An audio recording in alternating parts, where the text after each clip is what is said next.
Assalamualaikum warahmatullahi wabarakatuh. Hai anak-anakku sekalian, bagaimana kabar kalian hari ini? Semoga kalian selalu dalam keadaan sehat dan tetap semangat meskipun belajar dari rumah. Anak-anak, seperti biasa bertemu kembali dengan Bu Wiwit Ruslan dalam pembelajaran tema 9, Kayaknya Negeriku kelas 4 semester 2 dengan muatan pembelajaran IPA dan materi yang kita akan bahas kali ini adalah tentang energi.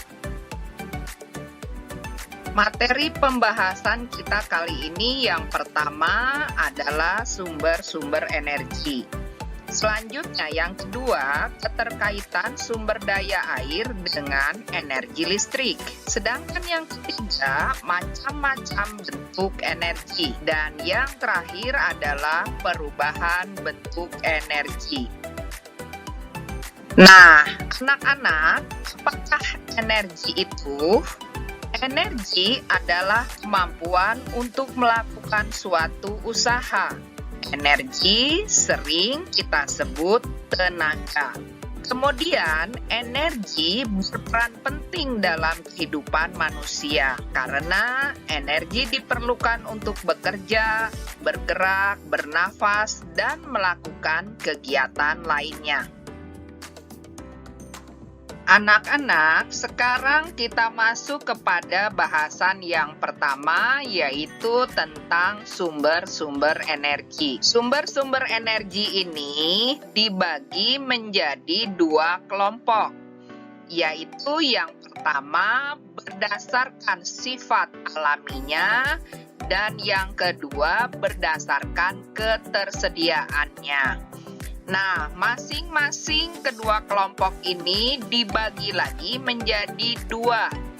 Jadi, berdasarkan sifat alaminya ada dua dan berdasarkan ketersediaannya ada dua. Mari kita lihat, berdasarkan sifat alaminya terbagi menjadi sumber energi primer. Sedangkan yang kedua, sumber energi sekunder. Dan berdasarkan ketersediaannya dibagi menjadi dua, yaitu sumber energi yang dapat diperbarui dan sumber energi yang tidak dapat diperbarui. Mari kita masuk berdasarkan sifat alaminya. Yang pertama, sumber energi primer. Sumber energi primer yaitu sumber energi yang terdapat langsung di alam. Contohnya yang pertama adalah air. Kemudian yang kedua adalah sinar matahari atau matahari. Dan yang ketiga adalah angin. Jadi kalau kita lihat dari gambar di sini, semua ini tanaman. Nah, ini posisinya tidak berdiri tegak, meskipun batangnya berdiri tegak, tetapi dedaunannya karena tertiup angin semuanya ke arah yang sama. Yang kedua, sumber energi sekunder, yaitu sumber energi yang dihasilkan dari energi primer. Yang pertama, contohnya listrik. Listrik itu didapat dari PLTA, PLTU, PLTG, dan sebagainya. PLTA itu adalah pembangkit listrik tenaga air, ya, seperti gambar tersebut. Dan yang kedua, Ibu perlihatkan adalah PLTU. PLTU ini pembangkit listrik tenaga uap dengan bahan bakarnya berasal dari bahan bakar fosil, yaitu berupa batu bara. Berikutnya berdasarkan ketersediaannya, ada sumber energi yang dapat diperbarui, yaitu sumber energi yang dapat langsung dimanfaatkan dan ketersediaannya tak terbatas.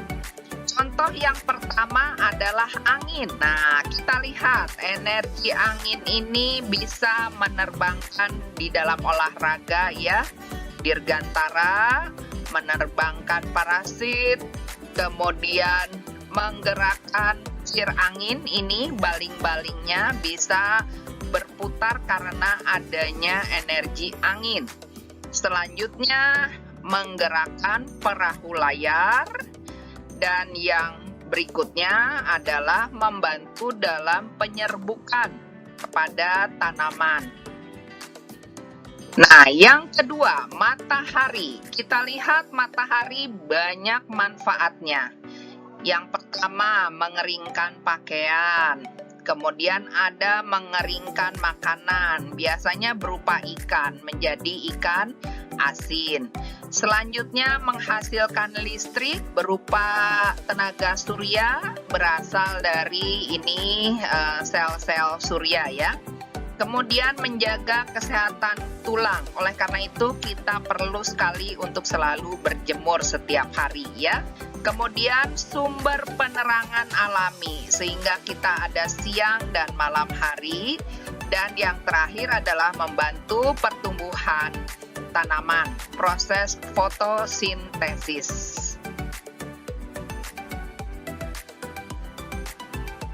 Yang berikutnya adalah air laut pasang, itu untuk pembangkit listrik juga.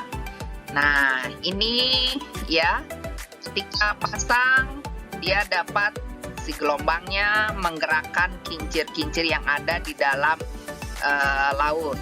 Selanjutnya ada panas bumi, sama untuk pembangkit listrik juga. Nah, berikutnya ini adalah gambar panas bumi ya. Indonesia punya geotermal ini. Nah, bisa menghasilkan listrik juga. Biasanya untuk panas bumi berada di pegunungan yang tinggi ya, yang mempunyai sumber panas bumi. Biofuel. Biofuel itu kalau misalnya diproses menjadi bioetanol, biodiesel, dan biogas. Kita lihat satu persatu. Bioetanol, ya, ini dibuatnya dari sisa-sisa petani, ya, dari tanaman-tanamannya. Nah, bioetanol ini dengan tekniknya fermentasi biomasa seperti umbi-umbian, jagung atau tebu, ya, sehingga bisa menghasilkan bioetanol. Yang kedua adalah biodiesel.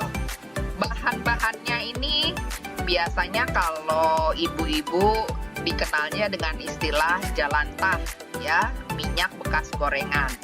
Tapi bisa juga pakai minyak sawit mentah, minyak ikan, minyak jarak, dan minyak kelapa. Nah, ini semuanya bisa menghasilkan biodiesel. Biodiesel itu dimanfaatkan untuk menggerakkan mesin diesel, ya. Jadi tidak perlu memakai bahan bakar dari fosil. Dan yang terakhir adalah biogas. Biogas itu diambilnya dari kotoran hewan. Biasanya di peternakan sapi, kemudian diolah, ya, sehingga dapat digunakan untuk kendaraan atau kadang juga menghasilkan listrik. Jadi bisa juga untuk bahan bakar memasak, kompor gasnya berasal dari biogas. Inilah anak-anak untuk penjelasan biofuel. Selanjutnya, gelombang laut. Gelombang laut juga dapat dimanfaatkan sebagai pembangkit tenaga listrik.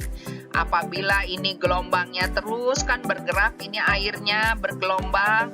Nah, ini pintu-pintu ini bisa terangkat. Di sini ada seperti pompa. Ya, nantinya bisa menjadi tenaga. Berikutnya gelombang laut juga membantu olahraga berselancar. Selanjutnya anak-anak, kepada sumber energi yang tidak dapat diperbarui, yaitu sumber energi yang ketersediaannya sangat terbatas. Ada dua jenis, yaitu satu, sumber energi dari fosil, contohnya minyak bumi dan batu bara. Sedangkan yang kedua adalah sumber energi dari mineral alam.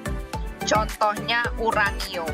Uranium ini merupakan energi yang nantinya dipakai untuk pembangkit listrik tenaga nuklir. Nah, sekarang yang berikutnya adalah keterkaitan sumber daya air dengan energi listrik.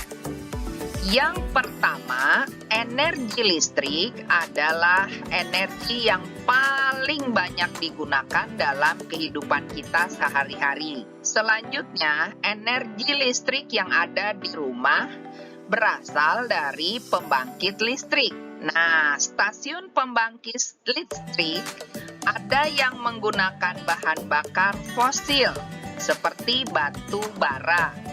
Tetapi ada juga dan banyak yang menggunakan tenaga air yang kita sebut dengan istilah PLTA. PLTA beroperasi memanfaatkan energi dari aliran sungai atau waduk atau bendungan yang memiliki kecepatan tinggi. Nah, anak-anak, berikutnya Ibu akan menjelaskan tentang bagaimana PLTA itu beroperasi. Nah, proses PLTA beroperasi. Kalian perhatikan baik-baik dari gambar yang ada di sini. Di sini anak-anak, air sungai itu dibendung. Ya, ini merupakan bendungan. Nah, di bendungan ini ada terowongan air di mana dipasang pipa besar. Ini nanti air masuk ke sini. Nih, ini namanya pipa pesak. Selanjutnya, nanti di sini ada yang namanya turbin. Nah, turbin ini dia akan berputar sehingga akhirnya menggerakkan generator yang akan menghasilkan tenaga listrik. Di sini kemudian si listriknya itu disimpan di gardu listrik yang nantinya disalurkan melalui transformator ini dengan menggunakan jalur transmisi. Sedangkan air yang tadi sudah memutar turbin, dia akan keluar melalui jalan keluar ini. Sehingga si air tidak akan memenuhi ruangan di dalam pembangkit tenaga listrik ini. Nah, ini anak-anak merupakan proses PLTA beroperasi. Selanjutnya, kita masuk pada macam-macam bentuk energi. Yang pertama adalah energi listrik. Ini sudah pernah kita bahas pada tema-tema sebelumnya. Energi listrik dihasilkan dari muatan listrik yang bergerak. Kemudian yang kedua ada energi bunyi. Ini dihasilkan dari benda yang bergetar. Sedangkan yang ketiga, energi panas atau kalor merupakan hasil sampingan dari perubahan bentuk energi lain. Misalnya diperoleh dari energi kimia. Berikutnya yang keempat, energi kimia. Energi kimia adalah energi yang dilepaskan selama reaksi kimia. Misalnya, reaksi kimia pada makanan yang kita makan. Yang kelima adalah energi cahaya. Energi cahaya ini biasanya diperoleh dari benda-benda yang memancarkan cahaya. Berikutnya yang keenam adalah energi gerak atau kinetik. Nah, ini dihasilkan dari gerak suatu benda yang memiliki massa atau berat. Selanjutnya, perubahan bentuk energi. Anak-anak, ada pernyataan berikut. Energi tidak dapat diciptakan dan tidak dapat dimusnahkan, tetapi dapat diubah dari satu bentuk energi ke bentuk energi lainnya. Sekarang Ibu berikan contohnya. Contoh perubahan bentuk energi. Yang pertama, energi listrik menjadi energi panas. Contohnya, ketika kita menyambungkan kabel setrika kepada listrik, setrika lama-lama menjadi panas. Begitu juga dengan solder. Nah, yang kedua, energi listrik menjadi energi cahaya. Contohnya, lampu, kemudian televisi. Ketika kita menyalakan lampu, energi listrik tersambungkan, maka lampu menyala, dihasilkanlah energi cahaya. Kemudian yang ketiga, energi listrik menjadi energi gerak.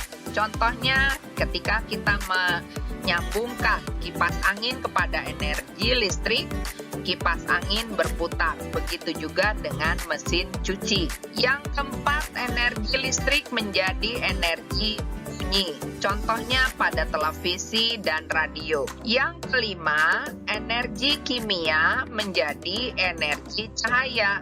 Contohnya lampu senter. Nah, energi kimia di sini dihasilkan dari baterai. Baterai itu mengandung zat-zat kimia. Ketika dinyalakan, dihasilkanlah energi cahaya.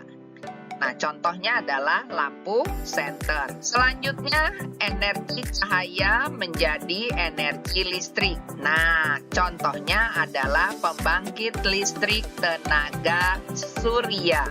Jadi berasal dari matahari, masuk ke sel surya, bisa dihasilkan energi listrik. Yang ketujuh, energi kimia menjadi energi gerak. Contohnya apa? Nah, makanan yang kita makan bisa diubah manusia menjadi bisa bekerja, bisa berjalan, bisa berlari. Nah, anak-anak, itulah contoh perubahan bentuk energi. Baiklah, kesimpulannya yang pertama, energi adalah kemampuan untuk melakukan suatu usaha. Yang kedua, energi sering disebut tenaga. Yang ketiga, energi berperan penting dalam kehidupan manusia karena diperlukan untuk bekerja, bergerak, bernafas, dan melakukan kegiatan lainnya. Kesimpulan yang keempat, sumber daya air berperan penting dalam pembentukan energi listrik yang dapat menunjang kehidupan manusia sehari-hari. Kesimpulan yang kelima, terdapat bermacam-macam energi. Yang terakhir, energi tidak dapat diciptakan dan tidak dapat dimusnahkan, tetapi dapat diubah dari satu bentuk ke bentuk lainnya. Demikianlah pembelajaran kita tentang energi kali ini. Anak-anak, tugas akan disampaikan oleh Bapak atau Ibu guru kalian melalui media lainnya. Terakhir, ingat 3M, yaitu memakai masker, mencuci tangan, memakai sabun dan air mengalir, serta selalu menjaga jarak. Demikian pembelajaran kita kali ini. Ibu akhiri sampai di sini. Terima kasih. Wassalamualaikum warahmatullahi wabarakatuh.